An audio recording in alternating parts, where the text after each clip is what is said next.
Hey, what is up guys, MKBHD here, and these are my real first thoughts and impressions of the new Samsung Galaxy S7 and Galaxy S7 Edge. Should be pretty simple. So there are two phones this year, a 5.1-inch Galaxy S7 and a 5.5-inch Galaxy S7 Edge. So no Edge Plus or any weird naming, these are the only two phones. And they'll look familiar because, well, on the surface, they are very similar to the Galaxy S6 we already know. And actually, because they're so similar, they've gotten really upstaged by some other announcements this week, like the LG G5. But Samsung took what was already a pretty good phone with the Galaxy S6 and then fixed most of the worst parts about it. The Galaxy S7 is what feels like a slightly refined, improved, just better polished version of its predecessor. So first of all, it comes in 4 colors this time, an actually black phone, not blue, so that's cool, a gold platinum, a silver titanium, and a white pearl. And just overall fit and finish of the familiar design is a little bit better. They curve the glass on the back now, like they did with the Note 5, making it a little bit easier to hold. And it's now fully IP68 water resistant with pretty much no added bulk or flaps or anything weird like that. So no worries about using your phone in the rain or near water. And can we all just take a second to appreciate that Samsung actually just made their new phone 1mm thicker to accommodate a larger battery. Thank you, Samsung. I haven't been preaching to a brick wall. It is much appreciated. Also, the camera bump on the back is now greatly reduced. It's not totally flat, but it's less of a pain when the phone is on a table. And the home button / fingerprint reader on the front is also more flat. So yeah, it just looks and feels in a subtle way like a smoother, slightly refined version of the S6, kind of like the iPhone 6s was for the iPhone 6. So I guess you can think of this as like a Galaxy S6s, which really isn't that bad. People are quick to forget that the Galaxy S6 was one of the best phones of 2015, and in a lot of ways the Galaxy S7 is following up on that.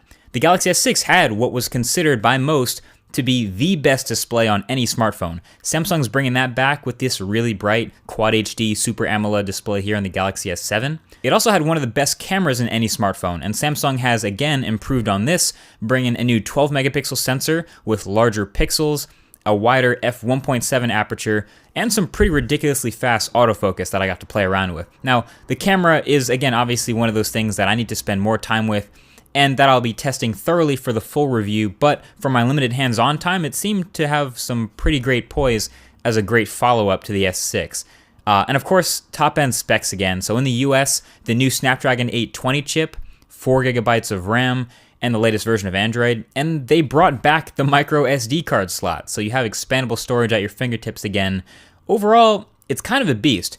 Now, it's obviously not perfect. I mean, this thing is still going to be, well, number one, slippery. It's still a serious reflection and fingerprint magnet all the time, and it still has that tiny speaker at the bottom. It still doesn't have an IR blaster anywhere, or even USB Type-C.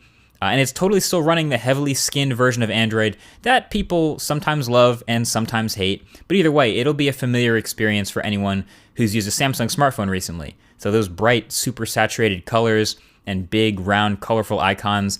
It is actually a toned-down version compared to previous versions of the legendary TouchWiz, but yeah, there's no escaping the Samsung look here. There's a couple new features in this software, like the always-on display, which will show you the time and date and battery at all times on that AMOLED display. You can even choose to have like a calendar show up there or decide what information is always up. And that barely sips any battery since it's AMOLED. And on the S7 Edge, there's also an improved Edge panel, which gives you way more options to put stuff over there. You can put your favorite apps, you can put custom tasks, which should be really useful.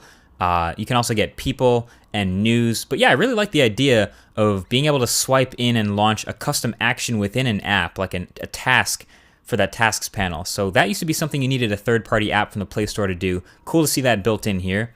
So overall, look, this is a safe bet for Samsung as a phone, and it's going to be a super solid smartphone.